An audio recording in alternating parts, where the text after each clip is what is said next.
What's going on, guys? So this was a superb year for releases. They had some really good designer ones. I didn't get my hands on all of them, obviously. They had some good Middle Eastern releases. I got my hands on a few of them. They had a bunch of great niche releases. Got my hands on a few of those too. So in this video, we're going to go over my 10 personal favorites that were released this year that I happened to grab, that I have been thoroughly enjoying. Some may surprise you that they're on this list. Some that are omitted may surprise you that they were omitted, but these are the 10. So stay tuned. Starting with was probably my favorite designer release. It's my first from the house. My buddy Dave, Callie's Groom Room, shout out to you, Dave, sent this over my way. This is from Narciso Rodriguez. This is for him, Bleu, Noir, Parfum. This stuff is magical. Let me get it to focus for you guys. There we go. This stuff is so good.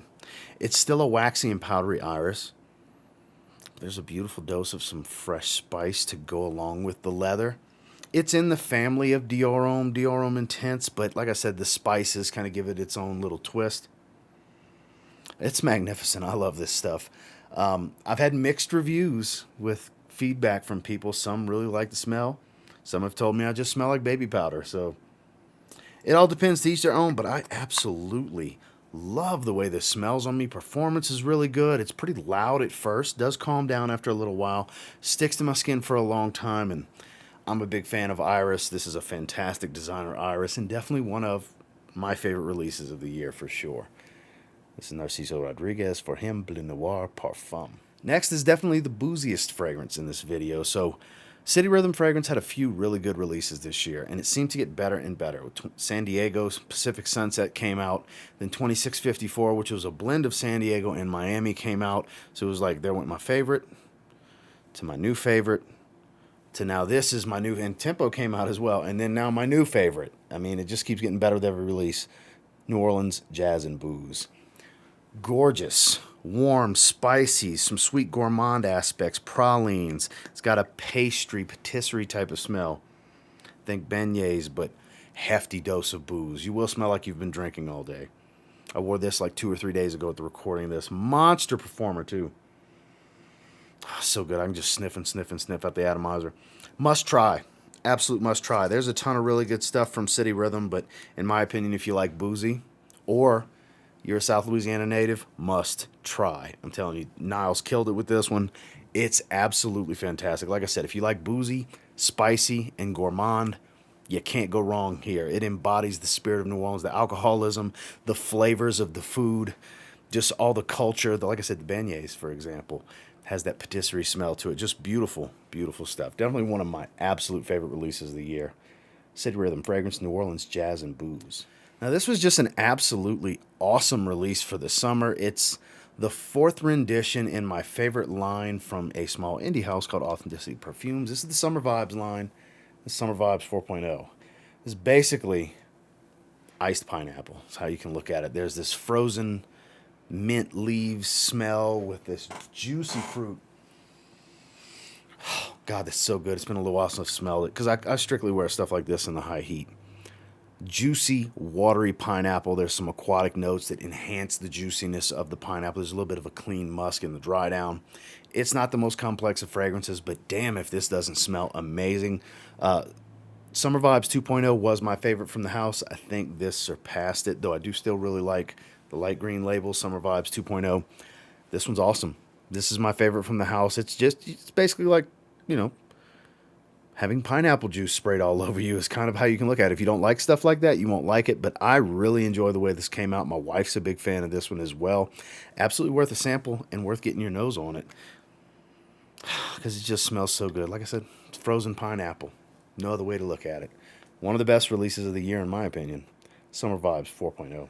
So the House of Argos had a few really good releases this year. Palace Athene, I think, came out at the very beginning of the year, which my wife adores. Smells great. Danye, I thought was going to be the highlight of the house this year, but Adonis Awakens takes the cake. This is one of the most magnificent floral dominant men's fragrances I have ever smelled. Beautiful woods, fruitiness that's just vibrant and not overly sweet or overly juicy, and a lot of rose. There's some spice, there's some amber.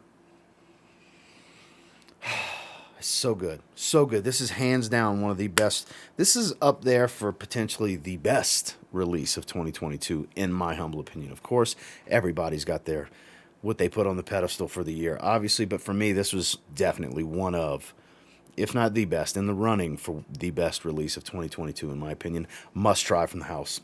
Absolute must try. This rivals Triumph of Bacchus for the best of the house, in my opinion, because Triumph of Bacchus has always been the one for me. I love Baccio Immortel, love Danye. There's a bunch of great stuff from the house, but, and I know some, their best is Brevito della Caccia. I get that. It's very herbal and leathery. It's Christian's personal favorite of all his fragrances. But this one is just something magnificent and regal about this fragrance. It smells of class, of luxury. It smells expensive, but it doesn't beg you to dress it up the entire time. You can get away with this one a bit more casually as well, though it does dress up really well. Performance is outrageous. It's kind of engulfing the airspace around me since I made that spray. Definitely one of my favorite pickups and favorite releases of the year. Argos Adonis Awakens. Another one that was out of left field that Twisted Lily sent to me for review. It's a new release from 8 and Bob, and it immediately was a love at first sniff. I fell head over heels for this one. It's from 8 and Bob. It's called Agneta. This stuff is magnificent. Cardamom, coffee, oud, amber. It's the main takeaways. The note breakdown doesn't offer much more than that. There's a few other notes besides that, but that's the takeaway. That's what you're going to get from it, and it is so good. And look, it doesn't have much of an oud funk. It's more of a kind of a dusty, dirty wood smell to go with the spice of the cardamom. The coffee adds this kind of darker, more robust edge to it. And then you have that warmth of that amber accord that's in here. Magnificent stuff. Performance is stellar on this. Perfectly unisex. This is an enthusiast level fragrance. This is for the niche fragrance enthusiast for sure. This stuff is so good. Top tier quality oils. It's from the Les Extraits collection, which based on the reading materials for this is they took the best raw materials available as far as perfume oils to create this line. And Agneta is special. This is a magnificent fragrance. It's very pricey, but it's one that I urge you to get a sample of and get the olfactive experience because it's that damn good in my opinion. One of the best releases of 2022. 8 and Bob, Agneta. Next, we've got a very affordable Middle Eastern fragrance that got a ton of hype this year, and for good reason. It smells like angel share without smelling exactly like angel share. It not quite as boozy. I don't even think it has a boozy note. I think the benzoin's what gives it that boozy feel. It's much more on the sweet side, has some spices. It's kind of its own twist on angel share, but they were clearly going that route when you see the bottle from Lattafa's Khamrah. This is a 2022 release. It's the square version of that round bottle from Angel Share. Now, does it smell cheaper and much more synthetic than Angel Share? Oh yeah, it definitely does. But it's powerful, it's sweet, it's very unisex, it's super attractive. It's hard to beat. And you can get it in the $40-ish range, sometimes in the 30s, sometimes above 40, right around $50. Anywhere's in that price range. It's a great bargain. This stuff is really, really good. I was extremely impressed by this fragrance, as were a lot of people. Like I said, this stuff had some hype behind it. Still does. But I don't remember exactly when it came out, at what point this year, but it is a 2022 release. And I think it was a great move by Lattafa. They have another great release that didn't make the video because I didn't want to feature two from Lattafa, but Assad. I just did a review on that one yesterday at the recording of this video. That's Sauvage Elixir with a twist. That could have went in here in place of this, but I felt like Khamrah was the best release from the house that I've tried anyways this year, and one that you should probably consider if you're into the Middle Eastern stuff or you like Angel Share and would love to go with a much more affordable, great alternative. Look no further than Lattafa Khamrah. The best high-quality aromatic I've put my nose on in quite some time. This rocketed to the top of, I would say, at minimum, my second favorite from the house. And they've got a lot of releases here in the house. I want to say from Kajal Perfumes, there's every bit of 15 fragrances roughly. And for me, Faris jumped up to the top, at minimum, my second favorite, because it's hard to really topple Lamar for me. But this, I've said it before, I'll say it again, smells like fresh cut lavender. There's spices, woods. It's a classic style. just done to perfection. It's that classic spicy, aromatic, green, and woody fragrance. Top tier quality, great performance, classy, elegant, and serious without being too serious. Overtly masculine, beautiful men's fragrance. Yes, anybody can wear it, but this is going to remind you of that older style, that aftershave smell, just on a totally different level from what you may have smelled in the past, at least in my personal experience. Beautiful stuff. Beautiful stuff. Came out alongside a women's release called Almaz. That's a gorgeous, sweet fragrance that's very unisex, much more unisex than this one, in my opinion. I have both releases. I have every fragrance from the house. And this topples both versions of Kajal Homme for me with versatility, likability, and wearability. And like I said, it takes a close second to Lamar for my favorite from the house because it's just that good. Absolutely sample worthy if you're into spicy aromatics. It's Kajal Perfumes Faris. So we're going back to the well with a Boozy release. Now, I took a little bit of time to really consider if I had to pick one of the many fantastic releases from Happyland Studio this year, which one would I say was the clear-cut best release of the year? Because this, in my opinion, was E.J. Wells' best year with Happyland. It was just banger after banger after banger. Inlandish could have went here because of the creativity and the overall niche aspect of it. But I wanted to go with something a little bit more wearable, and that's why we went with Cripple Creek. I think Cripple Creek is the best, most wearable, and enjoyable release of the year from Happyland Studio. There's great stuff as far as fresh greens. You had Hinterland, Wonderland. You had Garlic Mist. There's a lot of really good stuff. The recent one, Malpaso. There's a lot of good stuff that came out from E.J. Wells this year. But this takes the cake. It is boozy. It's ambery. There's some sweetness. There's some spice. There's this wood smell, almost like an aged barrel of bourbon in many aspects of the way this scent profile comes across to me. Performance is ridiculous, as you would expect from Happyland Studio. Must try. Like I said, if I had to pick just one of all the... I mean, he had a little over a handful of releases this year, and every single one of them was good to great. Very good to great. Every single release, some outstanding. And this one, in my opinion, was outstanding. If you're just looking for what, in my opinion, was the best release of the year from Happyland Studio, you might want to check out Cripple Creek. So now this is a house that's new to me. And I don't know if I could have gotten a better fragrance to start with from Soma Parfums. This is called Halcyon. So this one is in the realm of Angel Share as well. But this is high quality luxury niche right here. This is much more on the spice, a lot of cinnamon.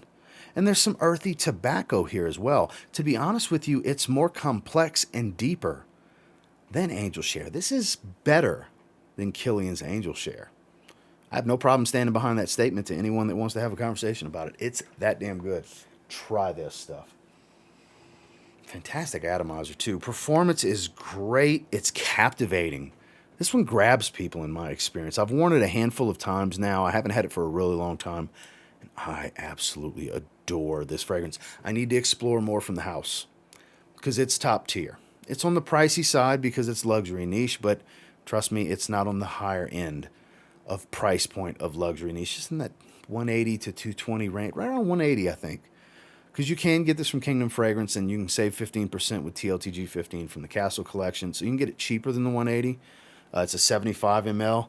And you don't need many sprays. I've been doing 4 sprays with this one, and it has a fantastic, not quite overwhelming sillage, but very strong statement-making, I'm here type of sillage. At least on my skin. Must try. Like I said, this was one of my favorite discoveries of the year, and definitely one of the best releases in my opinion. I need to explore more from this house, because Soma Parfums clearly know they got it going on, because Halcyon, it's absolutely amazing. And then last but not least is actually the release we started the year off with. This went live for pre-sale at midnight on New Year's Eve, and was as popular as it gets for niche releases to start this year off. Q1 was all about Royale X from Zaharoff. This is a lot of people's favorite from Zaharoff. It was a great release. I haven't been wearing it since it got cold again. I was wearing it late winter at the beginning of the year, and I was wearing it into the spring. I haven't been wearing it much lately. It's fresh, it's zesty, it's citrusy at the top, and then it starts to settle into a little bit more of a dirty musk. It's fresh yet dirty, clean yet dirty. That's how you can look at it. It's aromatic, citrus, fresh, settles into a slightly more animalic musk, but not a dark, deep, creamy, crazy animalic musk. Triple X is that route. That's coming full bottle later on at the recording of this. That's a few months down the line. But I'm not a huge fan of musk-dominant fragrances, but this one's done right. You know, anybody that's familiar with Zaharoff, you know that these fragrances are done right. Top-tier quality. They always seem to perform, and they're pretty unique most of the time. I mean, I haven't smelled another musk that smells exactly like this. There's some depth to this scent. There are layers to peel back, but that's the most simplistic way I could describe it to you.